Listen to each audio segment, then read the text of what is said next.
A Rádio Web Fraternidade apresenta Arthur Valadares e Jussara Korngold, no 3º Congresso Espírita de Uberlândia, na sala de entrevista.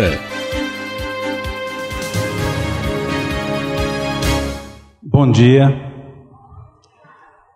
é uma alegria poder participar, assistindo essas palestras tão bonitas, tão profundas, nesse encontro de amigos, de amigas, todos com o mesmo ideal, que é a busca do Cristo.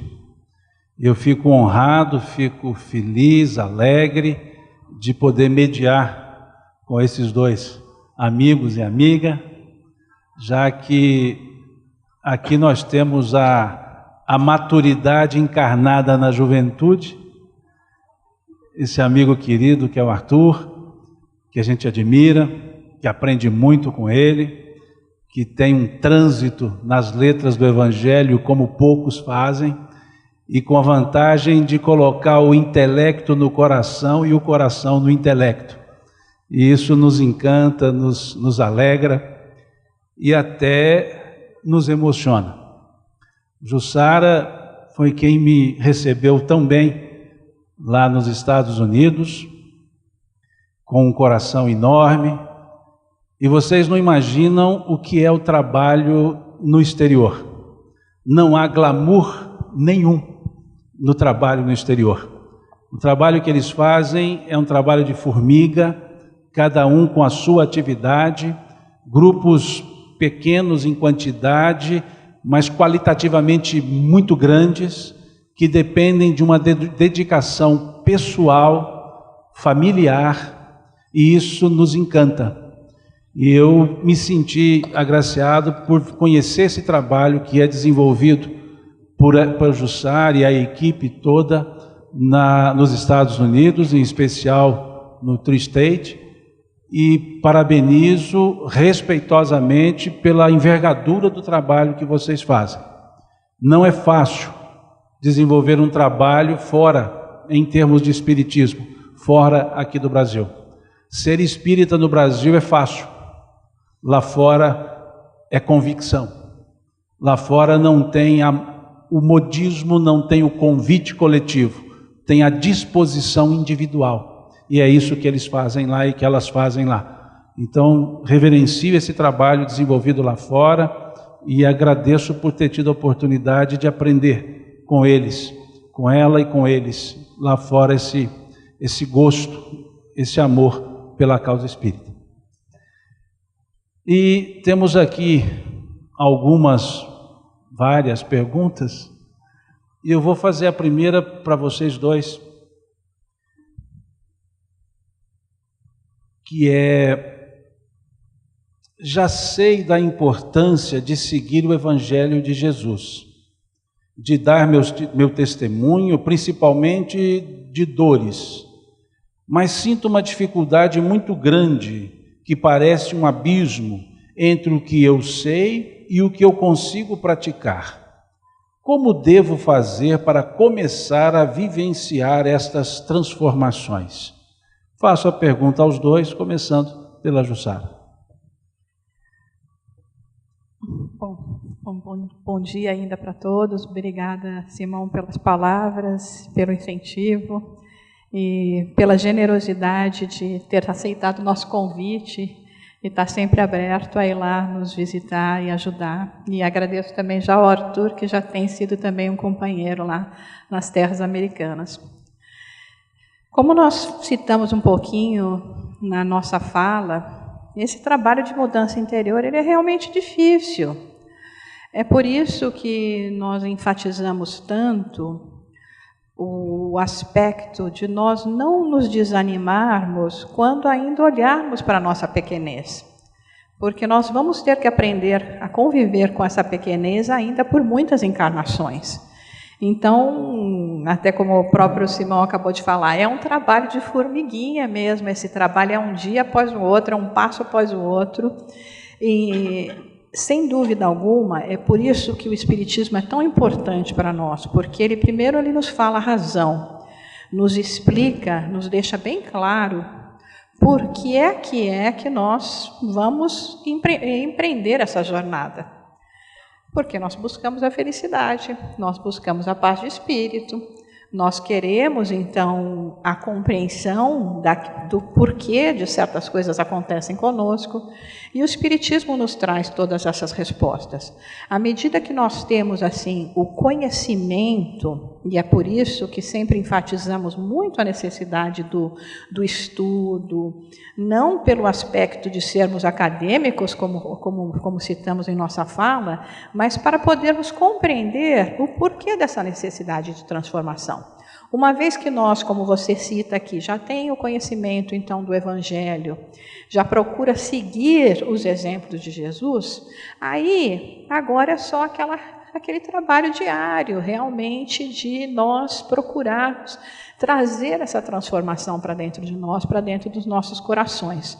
Então, nós temos que ser heróis todos os dias. Todos os dias nós estamos assim, enfrentando batalhas, enfrentando monstros que vivem dentro de nós, ou que chegam até nós.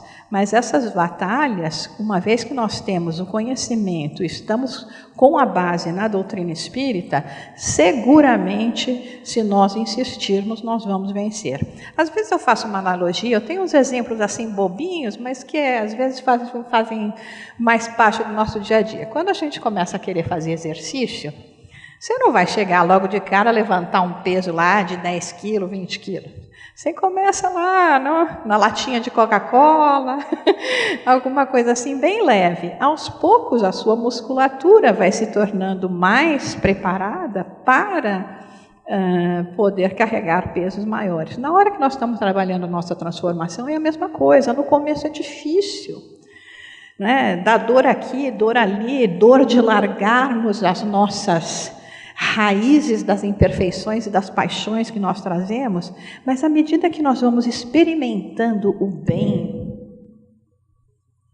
esse bem vicia. Você não quer mais outra coisa para a sua vida. Então é assim, é por isso que nós precisamos um dos outros, porque na hora que um está caindo, o outro vem e socorre, e levanta.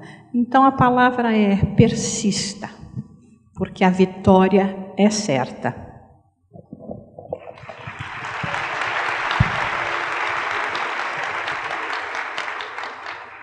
Tomando um pouco um gancho aí naquilo que a Jussara falou, tenho pensado muito ultimamente a respeito do papel, né, do conhecimento, desse conhecimento que advém do estudo.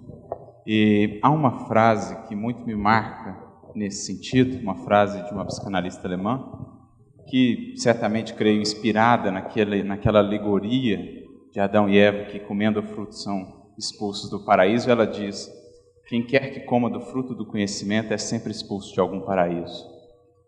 E essa é uma grande realidade que a gente precisa perceber, porque é isso que o Evangelho vai fazendo conosco. Esse conhecimento, ele é aguilhão que nos impulsiona, ele é aguilhão que nos tira de certas zonas de conforto, daquele patamar da montanha que a gente tende a estacionar, para nos mostrar que há mais a ser feito, que há mais a ser transformado em mim e na sociedade.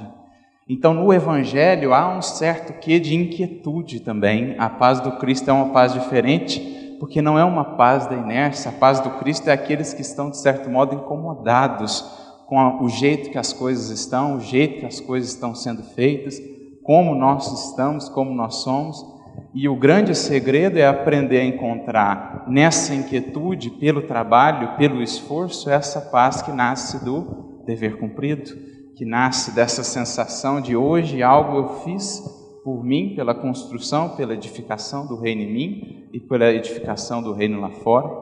Então, como Jesus disse a Tomé naquele capítulo que citei do Boa Nova, o Evangelho do Reino não é para aqueles que estão acomodados com o mundo, aqueles que estão tranquilos com o mundo. O Evangelho do Reino é para aqueles que já estão incomodados com alguma coisa, com aqueles que já sentem no seu íntimo um chamado maior, para aqueles que já sentem que as águas ou as fontes que bebemos no mundo já não mais nos saciam.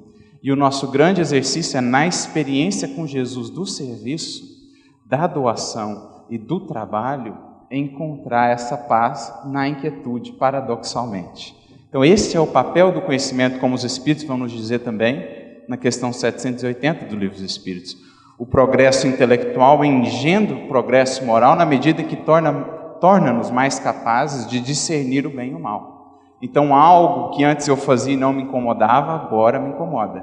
Na frase de Paulo, aquele mal, agora eu vejo ele. Aquele bem que eu desejo eu ainda não faço, mas é justamente a perseverança que consolida ou que garante o sucesso.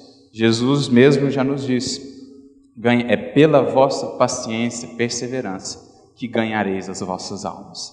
Então, sem perseverança não se constrói nenhuma virtude real, nenhuma coisa, nenhuma edificação realmente eterna e duradoura. Perseveremos, portanto.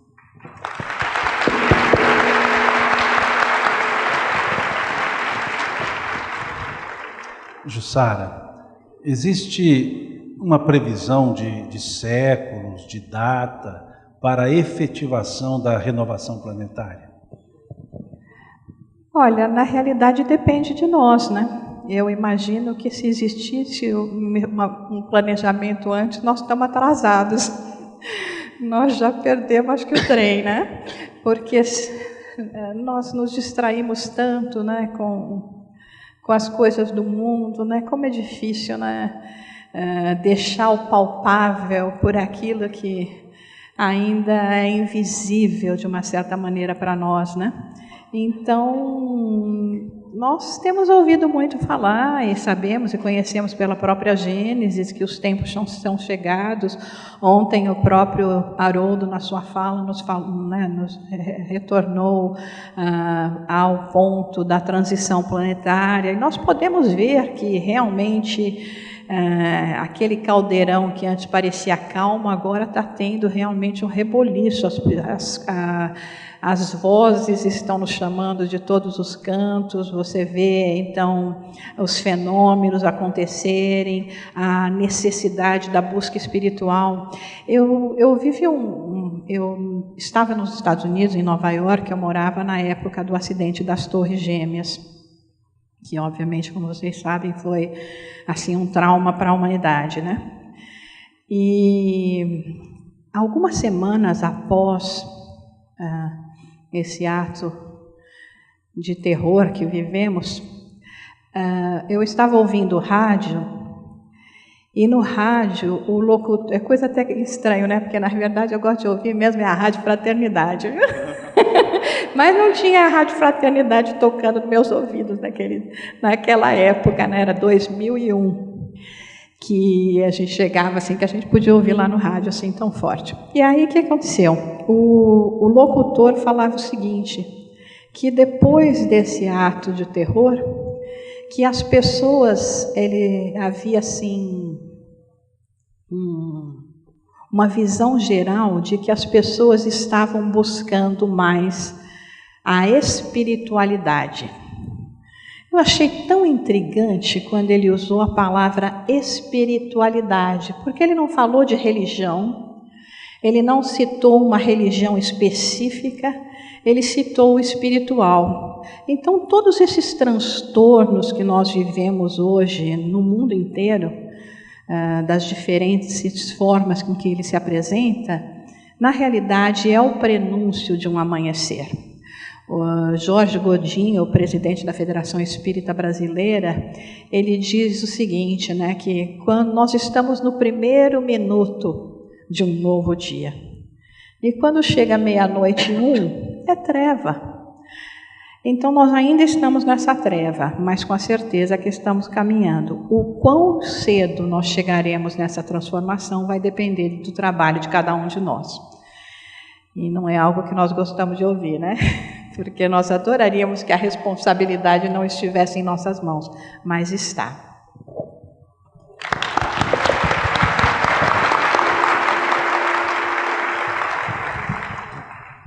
Arthur, como iniciar os estudos bíblicos para iniciantes? Indicação de livros, de referências para facilitar o entendimento? Teria uma sequência determinada para isso, para a leitura? Olha, varia muito assim, mas eu acho que um primeiro fundamento que é importante para a gente adentrar esse estudo, primeiro é conhecer muito bem a doutrina espírita, né? A codificação como um todo, as obras subsidiárias, o Leon Denis, porque isso vai nos munir de muitas ferramentas, de novas lentes, para a gente olhar esses textos que são antigos na nossa história, que nós estamos muito vinculados a eles, de uma maneira diferente, mais abrangente, mais esclarecida. Então, sempre a gente indica, orienta, primeiramente, um bom estudo, um bom conhecimento da doutrina espírita, que às vezes a gente quer pular etapas, e aí a gente vai repetir velhos entendimentos e velhos padrões de análise do texto. Com relação ao texto bíblico em si, existem muitos materiais já, muito esforço, muito trabalho daqueles que nos antecederam e que legaram para a gente esse material como indicativo, como norte de estudos. Poderia citar aqui um que foi um dos pioneiros nesse trabalho, no movimento espírita, certamente inspirado por Emmanuel, nosso querido Honório Onofre de Abreu, que dedicou muitos anos, praticamente a sua vida inteira, a esse estudo, que consolidou aí uma parte desse material, desses estudos, num livro chamado Luz Imperecível, da União Espírita Mineira, bastante didático, realmente um livro de estudo.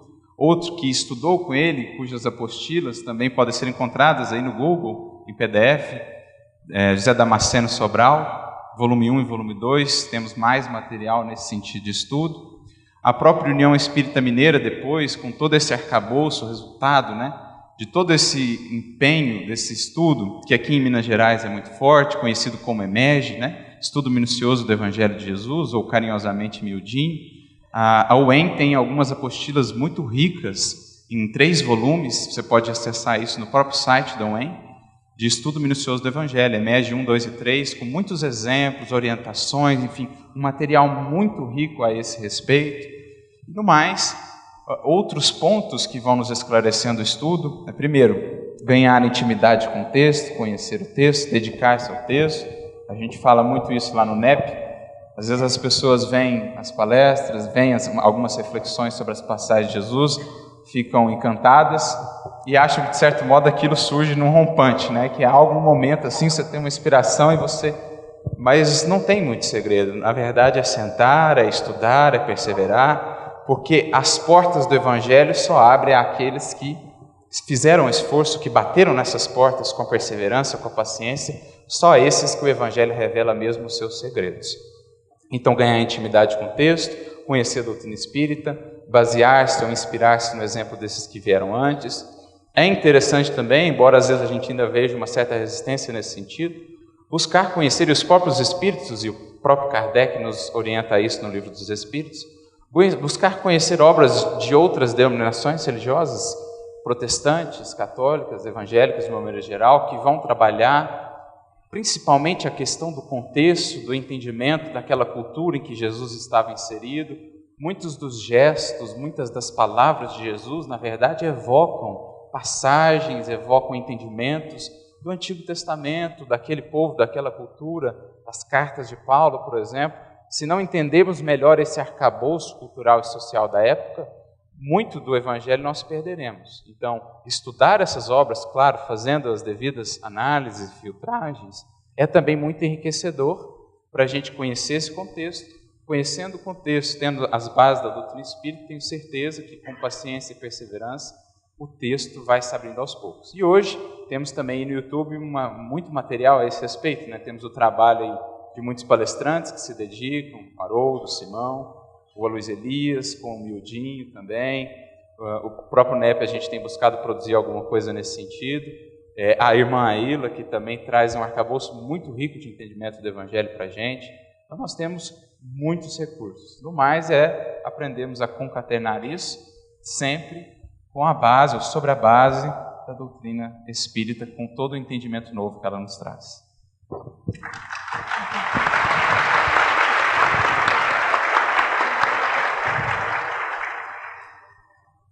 Nosso querido professor Divaldo Pereira Franco, nesses últimos anos, mais especificamente dos 2 últimos anos para cá, tem constantemente nos lembrado da nossa tarefa ou mesmo missão de sermos espíritas.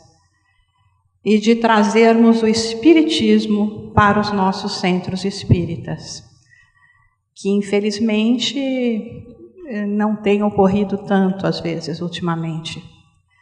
E eu queria agradecer as palavras de Arthur ao começar respondendo que antes de mais nada nós temos que começar pela doutrina espírita.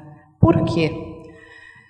Kardec, o mestre da razão, que já enfatizava a necessidade da razão em sua encarnação como Jean Rus, ele nos traz o que seria, assim, nós espíritas consideramos a terceira revelação.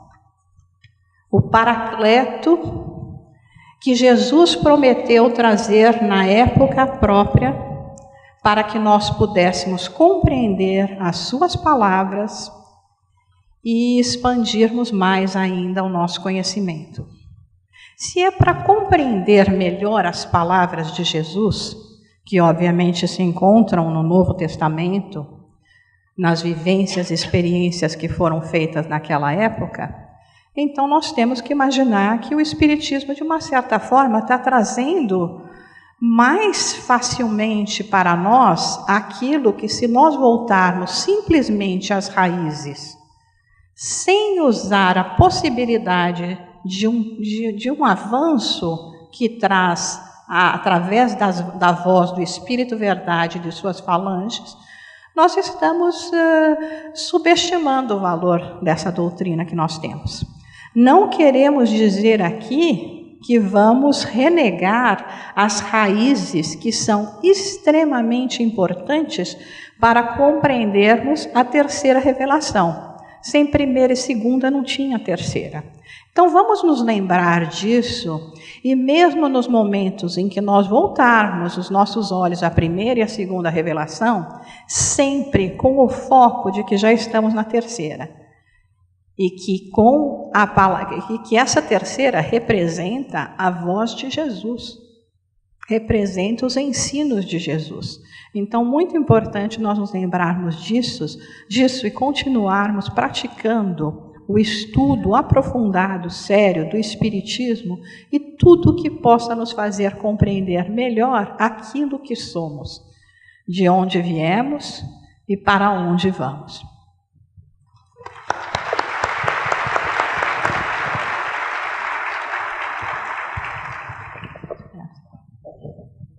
Eu vou seguir nessa esteira com você, Jussara, com duas perguntas afinadas. Como divulgar o Espiritismo numa nação predominantemente, entre aspas, evangélica? Há preconceito com os espíritas? E, na sequência, se o Brasil falhar na sua missão espiritual, os Estados Unidos estariam prontos, e aí leia-se Estados Unidos, os espíritas, prontos a assumir essa missão espiritual? Bom, não só os Estados Unidos, como qualquer outro país do mundo que estiver preparado, né? Porque nós sabemos que as oportunidades não são dadas, mas o trem está passando. Se nós perdemos o trem, perdemos, né? Olha, eu vou recorrer ao caminho da luz, Emmanuel. Emmanuel fala que nas Américas está justamente o caminho espiritual do ser humano. Há pouco tempo, eu até escrevi um artigo para uma revista, observando o simbolismo que existe na Terra e que muitas vezes nós não nos damos conta. Nós aprendemos com o Espiritismo, com as palavras de Emmanuel, que são duas as asas da evolução, o amor e o intelecto. E ele nos fala a respeito desse amor e intelecto na missão das Américas no desenvolvimento do Espiritismo, aonde caberia ao Brasil a parte do amor, da emoção, e aos Estados Unidos a parte dos ideais de liberdade e de, obviamente, intelectualidade. E nós temos 2 grandes símbolos que foram feitos e, coincidentemente, doados pelos franceses em formas de estátua para o mundo. O Cristo Redentor, aonde nós vemos aquele coração que se destaca no peito dessa estátua, e a estátua da liberdade, aonde na sua coroa vemos a iluminação dos ideais de liberdade e de intelecto. Nós temos materializado na Terra as 2 asas da evolução, em forma de símbolos que abrangem toda a humanidade, que calam tão forte em todos os corações. Então, na realidade, esse é um trabalho que ele é feito conjuntamente, né? Esse trabalho da evolução, do crescimento, do aprendizado que cada um recolhe com o outro. É certo, como se diz, que nos Estados Unidos, então, na questão da pergunta sobre serem mais evangélicos, se existiria, assim, algum ponto de conflito. Na realidade, o Espiritismo é tão maravilhoso porque ele tem o tríplice aspecto, né? O aspecto religioso, filosófico e científico. E quando se é apresentado o Espiritismo na sua base, que é o Livro dos Espíritos, que representa a filosofia da doutrina espírita, o aspecto filosófico do Espiritismo, o Espiritismo como filosofia de vida, isso não entra em choque absolutamente com os ideais de um povo que vem de uma raiz do protestantismo. Então, na realidade, as dificuldades que nós temos lá de disseminar o Espiritismo são as mesmas daqui, que são ainda as imperfeições humanas, as nossas leviandades, no sentido de tratarmos coisa tão profunda e tão essencial para a nossa evolução. Então, é aquela velha história, quando a gente tem um problema, a gente corre para o centro espírita, o problema desapareceu, a gente some do centro espírita, e ficamos nesse vai e vem. É incrível quando as pessoas me perguntam, mas quantos americanos tem lá, o Espiritismo nos Estados Unidos é grande. Eu falo, olha gente, o Espiritismo aqui no Brasil, só com a Federação Espírita Brasileira, tem 135 anos. E até hoje, no último censo, apenas se declararam espíritas menos de 4%. E se bobear ainda, os que se declararam espíritas são aqueles que nós até nem chamamos de espíritas, que são outras denominações espiritualistas que talvez tenham mais coragem do que o espírita de se dizer espírita. E de simpatizantes, nós temos em torno de 10%. O Espiritismo nos Estados Unidos, em inglês, de uma forma um pouco mais estruturada, existe há cerca de 20 anos, sem desmerecer esforços que começaram desde a década de 20, mas realmente mais estruturado no idioma inglês, ele realmente aconteceu há apenas 20 anos. Nós tivemos os 5 livros da codificação em inglês, disponível para o público de língua inglesa nos Estados Unidos e no mundo há apenas 15 anos. Nos primeiros 15 anos de espiritismo no Brasil, se praticava o espiritismo em francês. Então é uma longa luta, é uma longa caminhada, né? Mas a gente está lá, tentando ser semeador, porque a colheita não nos pertence. A colheita não nos pertence. E é com grande alegria e gratidão que nós agradecemos a Deus por essa oportunidade, né? Muito obrigada.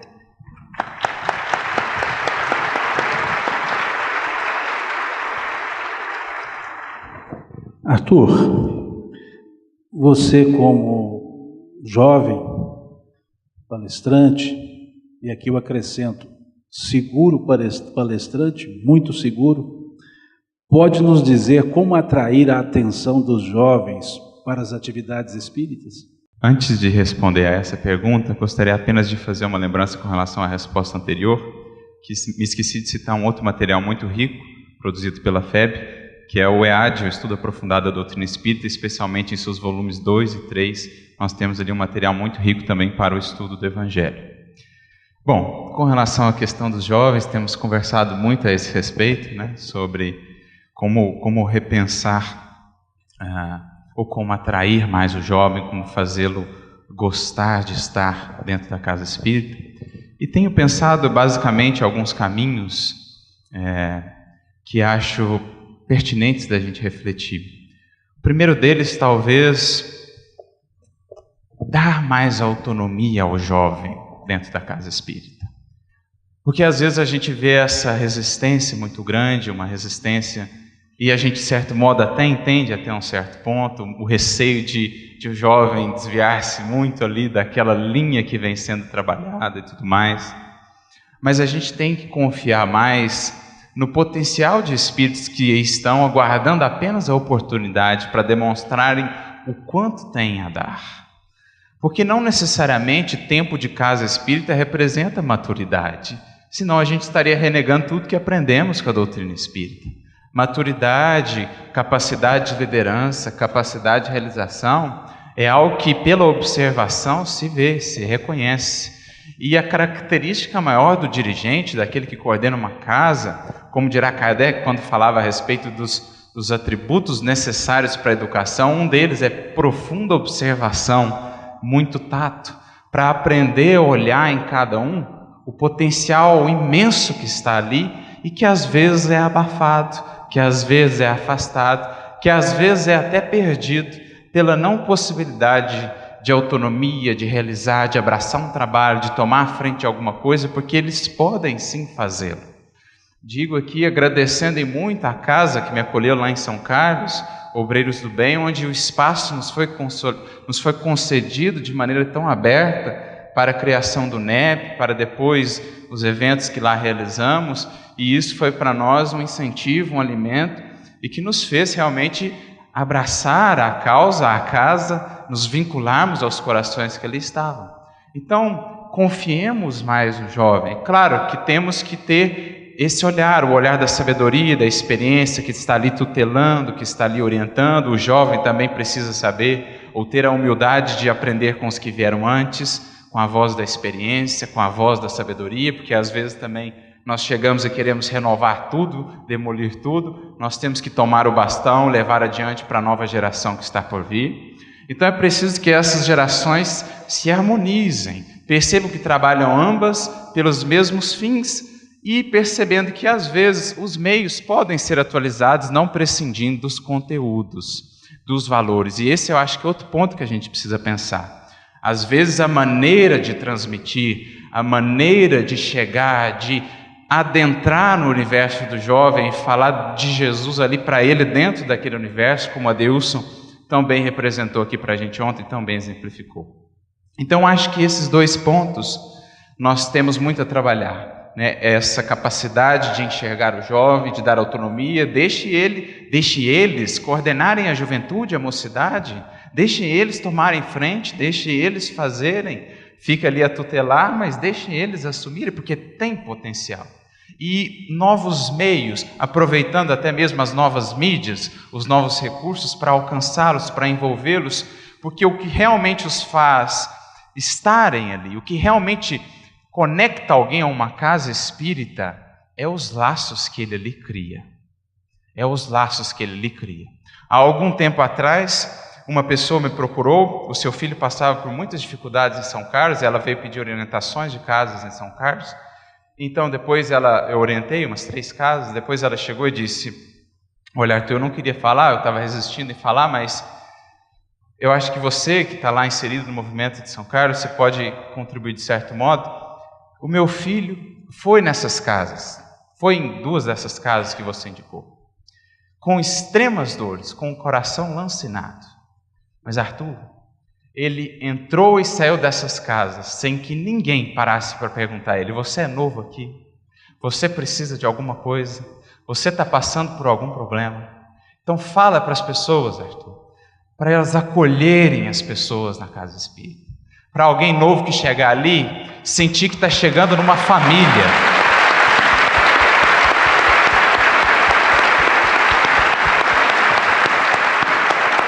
para sentir que está chegando numa família, em que ele vai ser acolhido, vai ser amparado, vai ser olhado, porque era esse laço que fazia os cristãos buscarem as catacumbas para falar de Jesus. Era essa força de família, de união e de comunhão que fez o cristianismo em sua origem ficar conhecido como a religião das catacumbas, onde naqueles ambientes os mais hostis, as mulheres, os homens, as crianças, os idosos encontravam naquela família o pão divino que os alimentava para os testemunhos. Então, creio que esse é um dos caminhos aí que a gente tem a trilhar.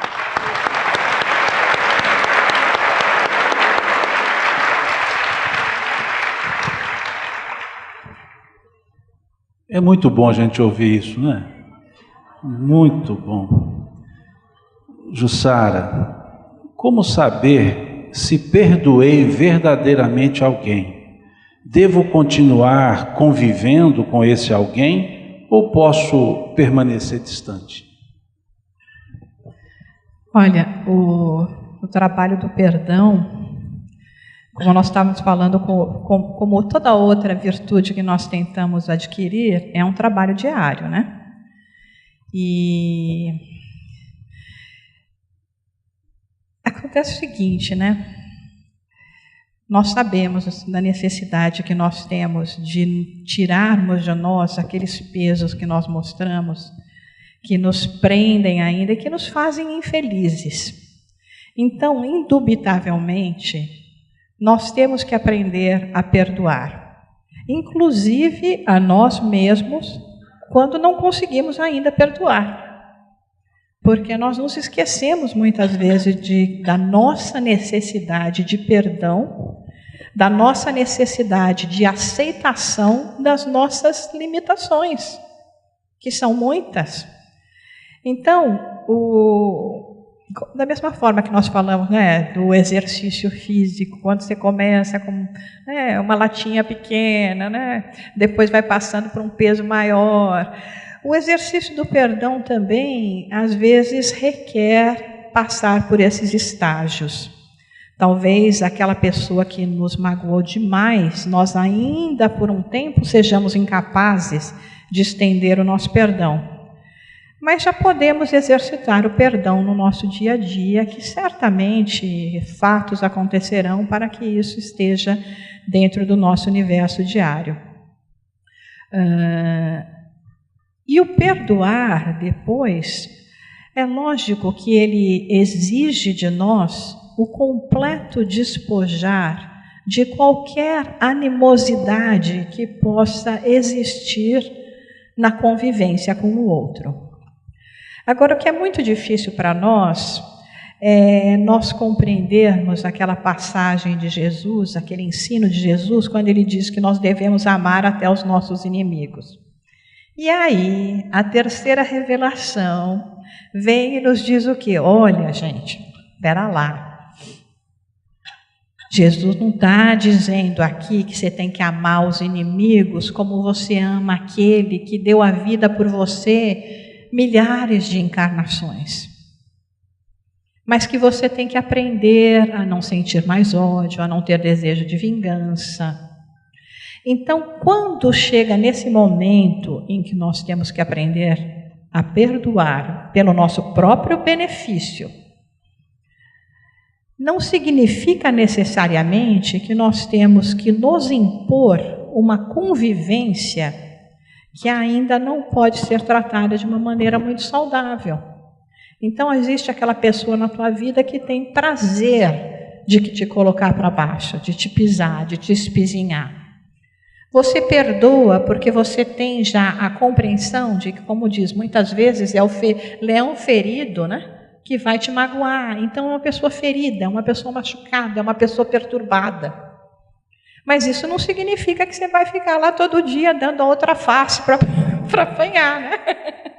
Então, tem uma convivência um pouco assim, mais à distância.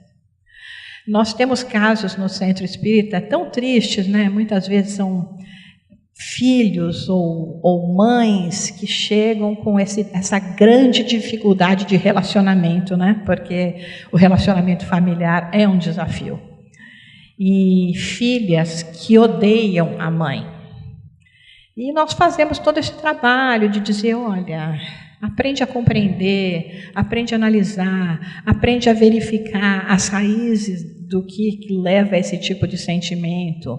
Mas, ao mesmo tempo, se essa convivência só vai trazer mais animosidade, mais agressão, não é porque é pai e mãe ou filho que você vai forçar uma convivência. Isso eu estou falando, gente, do meu ponto de vista. Não sei se... Não estou falando que a doutrina que nos ensina isso. É dentro das minhas experiências, das minhas reflexões. Talvez não seja assim. Mas, no meu entendimento, é às vezes melhor nós estarmos um pouco mais distantes, mas conseguirmos trabalhar para remover esse sentimento negativo, esse ódio, essa animosidade, realmente exercitar o verdadeiro perdão e enviar preces, o carinho, a distância, porque um dia, seguramente, essas barreiras serão rompidas e nós, com sinceridade, vamos poder nos abraçar e nos unir num verdadeiro laço de amor e de afeto.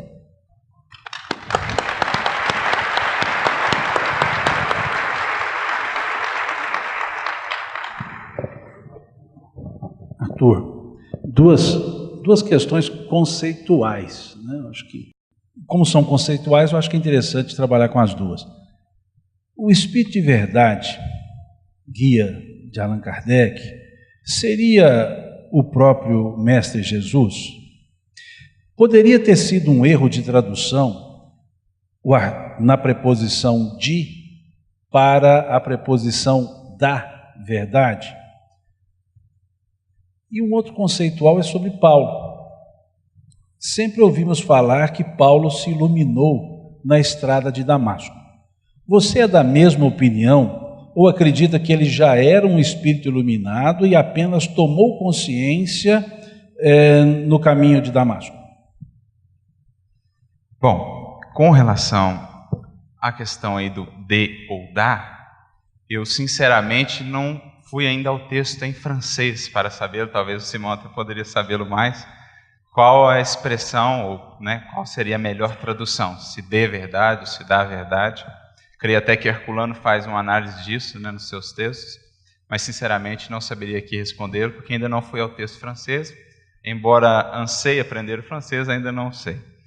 Mas com relação ao fato de o Espírito de Verdade ser ou não o Cristo, digo por mim aqui, não vou dizer pela doutrina espírita, digo por aquilo tudo que pude estudar, pude pensar, pude analisar de todos os textos até hoje, a meu ver, tem que é o próprio Mestre, que veio novamente com todas as suas falanges, trazer novamente os seus ensinamentos, agora atualizados, agora iluminados por uma nova luz, com todo o progresso filosófico, científico desses 1800 anos, com toda a madureza que o espírito humano, de uma maneira geral, pôde conquistar, né, nesse percurso. Então, a meu ver, digo novamente, opinião pessoal, de tudo que pude estudar, não vou dizer aqui como opinião doutrinária, porque sei que existem as divergências, mas, a meu ver, trata-se do próprio Mestre, e identifico aí em André Luiz, identifico no próprio falar dele, no jeito de falar, nas expressões, na capacidade, na concisão, na profundidade de textos, vejo ali o mesmo brilho, a mesma profundidade, a mesma verdade daquele que na Terra poderia se arvorar como o Espírito de Verdade. Com relação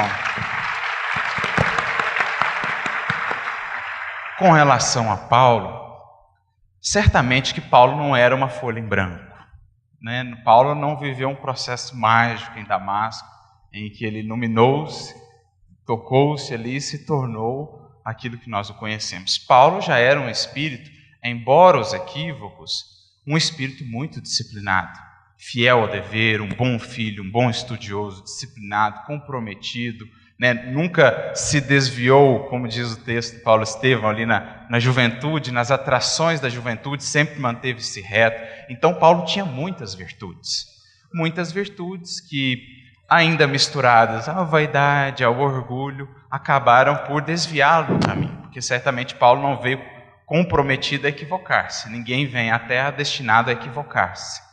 Tanto é assim que, quando Estevão está desencarnando, apedrejado a mando de Paulo, ele olha para Jesus, ele olha para o Mestre e vê que os olhos de Jesus estão pousados em Paulo, entristecidos, como a dizer que aquele pupilo que deveria, ou que teria uma tarefa muito importante, estava um pouco distanciado dos caminhos esperados. Mas assim é a vida, ou a encarnação é dinâmica, né? E embora esses desvios momentâneos, o Cristo, com os seus milhares de prepostos, tem inúmeras circunstâncias para nos reconvidar ao caminho. E é justamente o que Paulo percebe quando cai da montaria em Damasco. Diz Emmanuel, ali Saulo compreendeu, na época Saulo ainda, né? Ali ele compreendeu, o Cristo o havia chamado por todos os meios e de todos os modos.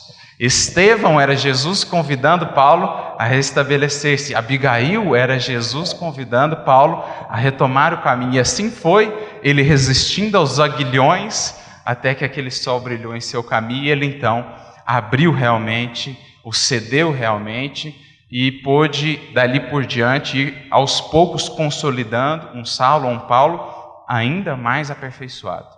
Porque às vezes a gente vê o apóstolo glorificado lá no fundo, lá no final, mas não vê os 30 anos de imensas lutas, de imensos esforços para edificar esse reino no seu coração.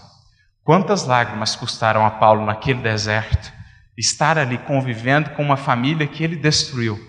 Quantas lágrimas Paulo não teve naquele deserto, levantando dia após dia, fazendo tendas, pensando o que será do meu futuro. Quantas lágrimas, quanto suor para purificar aquelas mãos, a fim de que um dia, depois, mais tarde, Deus pudesse utilizar aquelas mãos para fazer maravilhas extraordinárias, como está dito nos Atos dos Apóstolos. Então lembremos, como nos diz Emmanuel, muitos se lembram de Saulo, Paulo glorificado, mas poucos se lembram do quanto custou a ele purificar as mãos para que pudessem ser utilizadas por Deus.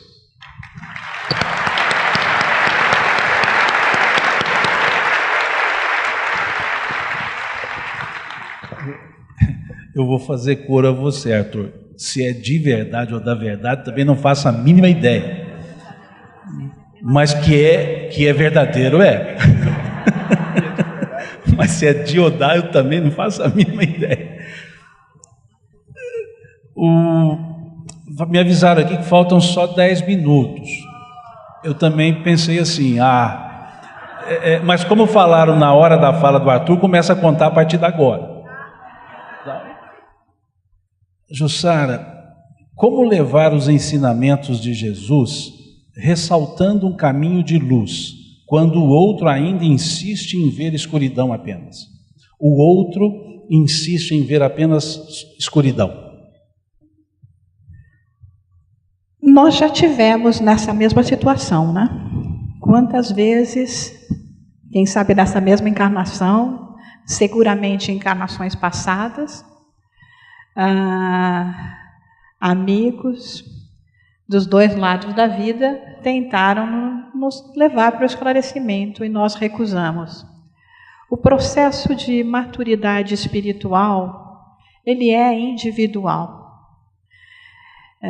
Não tem como, e tenho certeza que muitos de vocês aqui na plateia, talvez sejam os únicos que tenham esse esclarecimento, que sejam os espíritas dentro da sua própria família.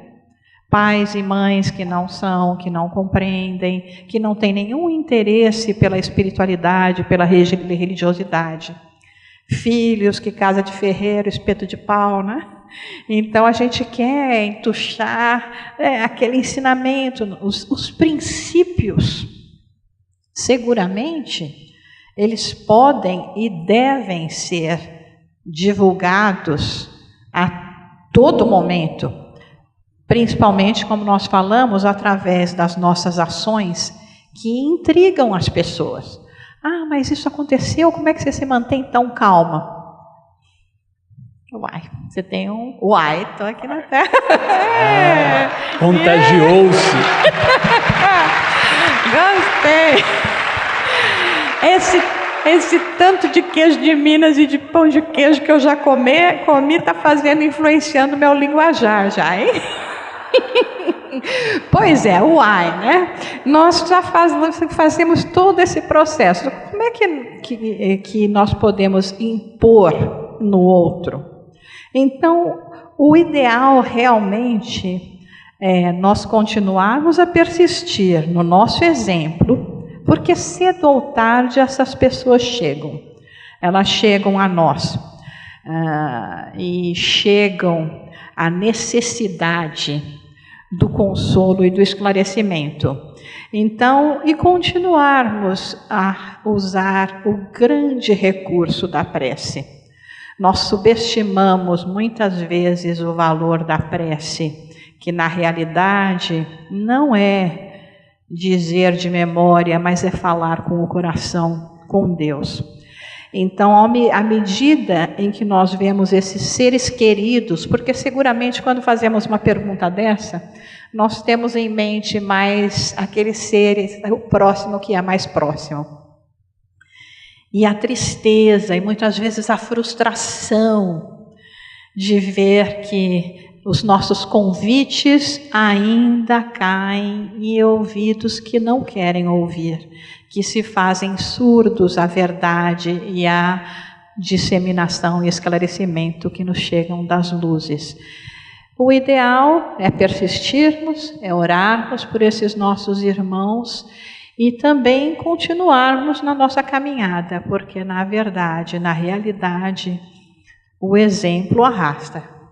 E é através do nosso exemplo, mais forte do que pelas nossas palavras, que esses seres queridos, que hoje ainda se comprazem em caminhar através das sombras, que eles vão sentir um dia a necessidade das luzes. Nunca deixe de acreditar no poder infinito do amor de Deus, que existe dentro de nós. Esse amor não tem como nós resistirmos. Pode demorar mais tempo, mas ele vai chegar a todos nós e vai nos conduzir pelos caminhos da vida eterna.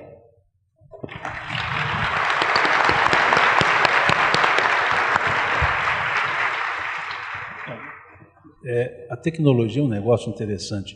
Já me entregaram aqui a Kardecpedia, Avinement de l'Esprit de Vérité.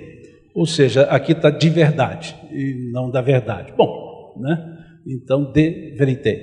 Então, traduzido, o advento do Espírito de verdade. Mas o diodá, fica com a verdade, que está legal. Né? O importante é o substantivo que está lá verdadeiro. Arthur, tu disseste, Jesus escreveu as cartas em nossos corações através do amor, da exemplificação e muitas vezes pela dor. Dúvida cruel, 2 pontos. Quando ou como saber se é uma dor para ser sentida ou uma dor para ser vencida?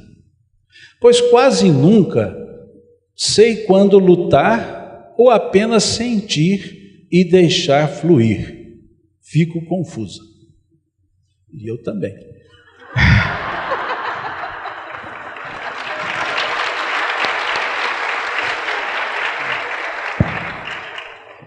Eu acho que aí me remonto àquele texto do Espírito de Verdade, ou do Evangelho segundo o Espiritismo, melhor dizendo, em que os Espíritos vão nos falar da obediência e da resignação. É de Lázaro, se não me engano. Da obediência e da resignação. Porque a dor tem um papel, nós temos de reconhecer que a dor tem um papel.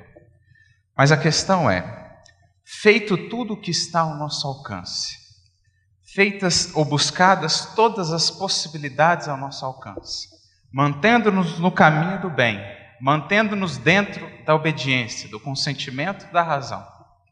Feito tudo isso, e a dor, a experiência ainda o permanece, é porque algo ela tem ainda a nos ensinar.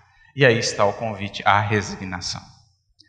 Há algum tempo eu passava os olhos por uns textos de Denis, de quem sou um profundo admirador, e há um capítulo, Problema do Ser Destino da Dor, capítulo 27, Revelação pela Dor, belíssimo, recomendo a todos que o leiam.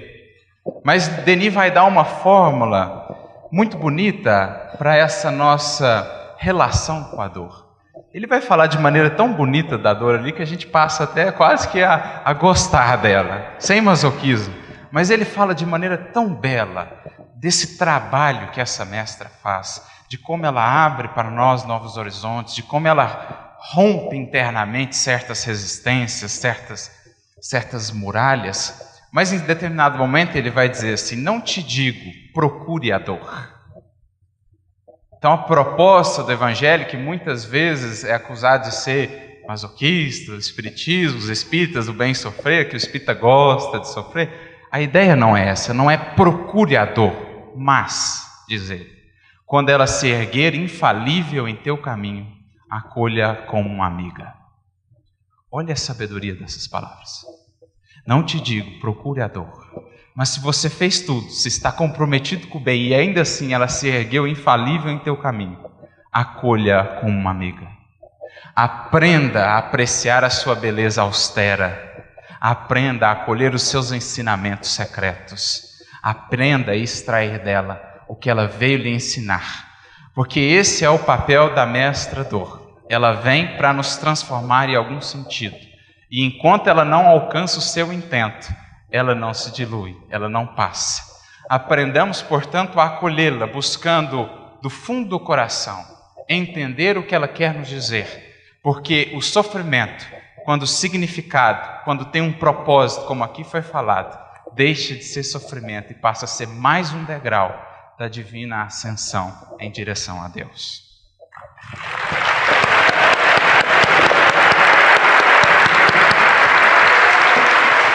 Uma última pergunta para Jussara. A consciência que somos espíritos em evolução, pelo esforço em sermos melhores com o próximo, nas conquistas das virtudes da caridade e humildade, seria um lema para o espírita cristão? Sim, sem dúvida alguma, né? Nosso trabalho aqui é o de transformação moral, né? Como nós apresentamos. Então, seguirmos nesse caminho é a nossa meta, porque mesmo quando nós pensamos em Jesus, né? E eu estava me lembrando da outra pergunta que dizia que segue Jesus, segue o Evangelho. Na verdade, nós não temos que seguir ninguém, né? Nós temos que trazer para dentro de nós, né? E então, nos lembrando dos ensinamentos, todos os ensinos de Jesus nos levam a essa realidade. A realidade de buscarmos nos transformar, nós sermos melhores no nosso dia a dia. Então, através dos ensinos, das parábolas, dos exemplos, foram sempre exemplos para nos motivar, para nos inspirar e ensinar nesse processo. Com a doutrina espírita, porque, como nós já citamos anteriormente, o aspecto da razão, da compreensão das vozes que nos chegam, dos espíritos que escrevem, dos nossos queridos, como citou agora mesmo Leon Denis, a quem eu tenho verdadeira paixão, e já temos 4 livros dele traduzidos para o inglês. Então, nós temos tanto que aprender, né? É um universo tão bonito, né? É aquele ver colorido, como nós falamos. E até me referindo à pergunta, né, de quando vai chegar a nossa evolução. Gente, 20 anos atrás nós não tínhamos nem internet, né? Então eu costumo dizer que eu não vejo a hora de viver no futuro. E esse futuro pode ser só daqui 50 anos. Nós podemos encontrar tanta melhora se nós realmente fizermos essa melhora no mundo. Então, acho que deve ser sempre o lema do espírita esse, né? O que Kardec nos fala no Evangelho segundo o Espiritismo, no capítulo da perfeição, né? 17, item 4, esse eu sei de cor, tá? Que não são todos que eu sei não, né? Vamos reconhecer o espírita no esforço. Vamos fazer um esforço, nós não estamos sozinhos. Mesmo os espíritos que nos acompanham, esses espíritos generosos, a quem citamos tantas vezes os nomes, eles também estão nessa caminhada, porque ainda não chegaram à perfeição. Eles nos compreendem, eles sabem das nossas mazelas.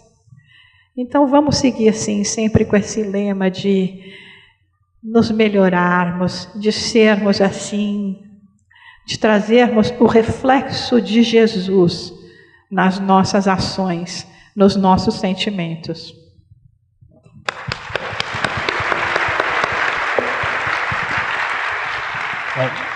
A gente encerra essa parte de perguntas e como chegou até aqui, a mensagem é belíssima. Essa mensagem contida no capítulo 6 do Evangelho, que é justamente o advento do Espírito de Verdade, eu acho que vale a pena a gente lê-la, para a gente perceber o conteúdo, para ficarmos menos nas formas e mais na essência. E aqui diz: venho como outrora aos transviados filhos de Israel, trazer-vos a verdade e dissipar as trevas. Escutai-me. O Espiritismo, como antigamente fez a minha palavra, deve lembrar aos homens e aos incrédulos que acima deles reina a imutável verdade, o Deus bom, o Deus grande, que faz germinem as plantas e se levantem as ondas. Revelei a doutrina divina, como um ceifeiro reuni em feixes o bem esparso na humanidade e disse: vinde a mim, todos vós que sofreis. Mas ingratos, os homens afastaram-se do caminho reto e largo que conduz ao reino de meu Pai e enveredaram pelas ásperas sendas da impiedade.